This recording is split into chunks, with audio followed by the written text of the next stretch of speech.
Josh, bringing you a first impressions for Happiness Charge Precure, which just premiered a couple, I guess, hours ago, days ago, by the time this comes out anyway.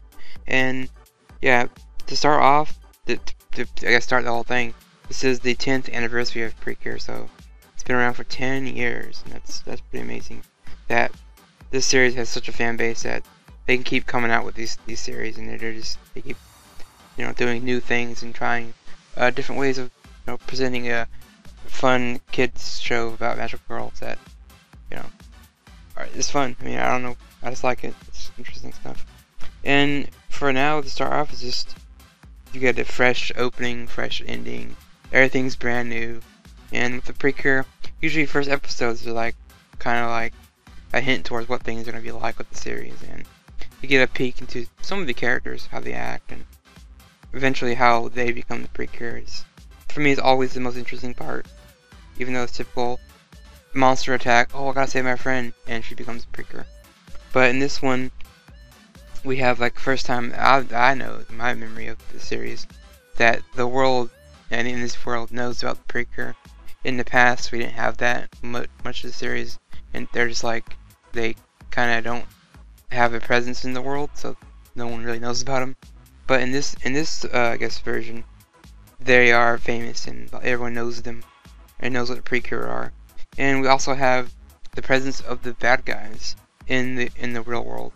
And we have basically the new villains they're from the Illusionary Empire, led by Queen Mirage. And I guess they're going for an illusion thing with the bad guys. Maybe things aren't as what they appear, type of thing.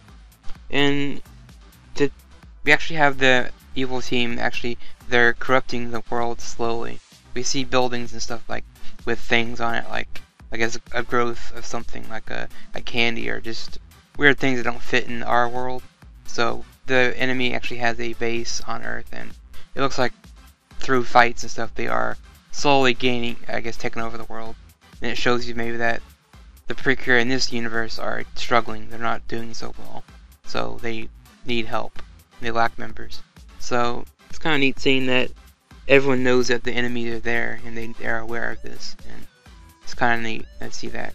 Even though people are going to say, as they get more cures, they're going to obviously restore the world, which is fine.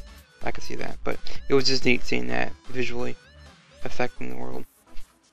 And with Precure, we obviously have a fight in the episode, and we follow this girl named Cure Princess, aka Hime, is what we refer to her as her other form.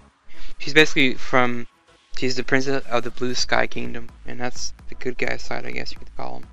And we kind of watch her fight for a bit, and they reveal that she's not very good. She's pretty bad, actually, and she gets owned pretty easily, and she gets hit so hard that it basically de-transforms, I don't know what you call that.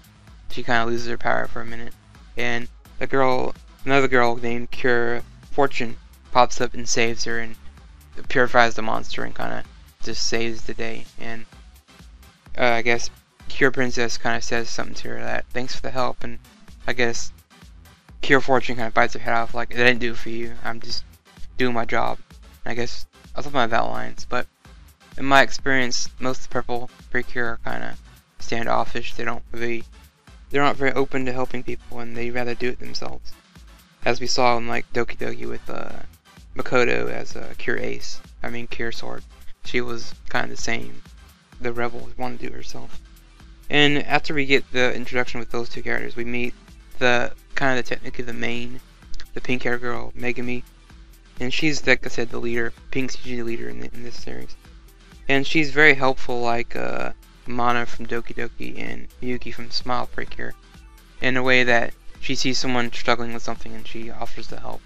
And this one, she sees a girl who's lost her hat and she helps her get her hat back. So we kind of get this one.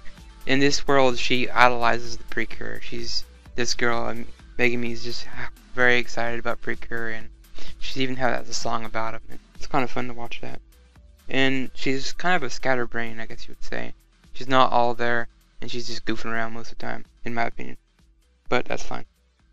But during one of the fights, we, I guess, learn that Cure Princess is looking for a friend, someone that she can hang out with, and she begins stalking this, I guess, Megami, after she throws like a transformation crystal at her and then claims that she's destined to meet her. And these two kind of sort of hit it off pretty well. And for once, there's a Precure that doesn't freak out about the fairy. I mean, she kind of did when she saw it, and they did say, "Oh well, this is a fairy," and they explained it. And like I said, the Precure are known in this world. So, but anyway, to cut it short, we had Megami. She actually transforms in the first episode, and we see her fight. Get ready to fight. Actually, she just transforms and is pretty excited about it because it's like a dream come true for her. And that kind of ends the episode. And I guess they're gonna show you next time how she fights and whether they can save the day, and maybe Megami can actually teach Hime that fight, and they can become better Precure. But some quick notes would be the amazing animation, like the transformations for the girls are very bright and colorful, and it's just a lot of movement in those parts. Some people might say they're a little long, and they kind of are, but as you get used to seeing them, they kind of cut them short here and there. And again, the colorful transformations, the colorful world they live in is actually pretty cool looking. And the girls have kind of silly expressions when they're just doing everyday things, which was the big staple of Heartcatch Precure back when I first got into it. Just these faces these girls make just makes me laugh, so it's fun to watch that. And the opening, ending, they're great. I didn't like the opening for Doki, kind of got a little annoying after a while, but the endings were great. And in this one, we actually see them doing like they did in the first couple seasons. They're just dancing. They're not on a stage. That's what we've been having as of late. And the last note to make is we have two big known actresses in this, which is kind of funny seeing these two become a Precure. For once, we have Megami Nakajima, which I know her as Rocket Lee from Macross Frontier, and she's playing Pure Lovely, aka Megami.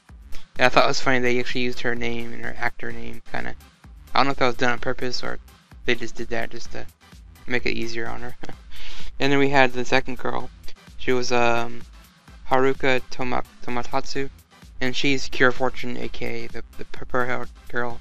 And you might know her from, I know her from as Lala from To Love You, but lately some people might know her more for Saki from Valve Rave. And I know she's done a lot more than that. But yeah, these two actresses, they are pretty known in the anime industry, so it's kind of, I know Haruka is not so much about Megami. I know she's just known for Rocket Lee because she sang and acted in that series. So, but yeah, Happiness Precure is really interesting. It's kind of grown on me. I mean, in the beginning I wasn't too impressed with the character designs, and that's always the thing with the new series. It's like, what are they gonna do differently with the character designs? Are they gonna do anything differently? And I think I saw it where the guy who did one of the One Piece movies, one of the recent ones, is doing the character design. So that's kind of interesting, and it is Toei, and that is part of One Piece. That's their franchise as well. So yeah, first episode really good. I'm gonna stick with this and try to do episodic reviews of this, or a bunch of reviews, or wait till it finishes and do a series on this. But yeah, look forward to more of this on Metanorn and on my channel, I guess. So thank you, and see you guys next time. Later.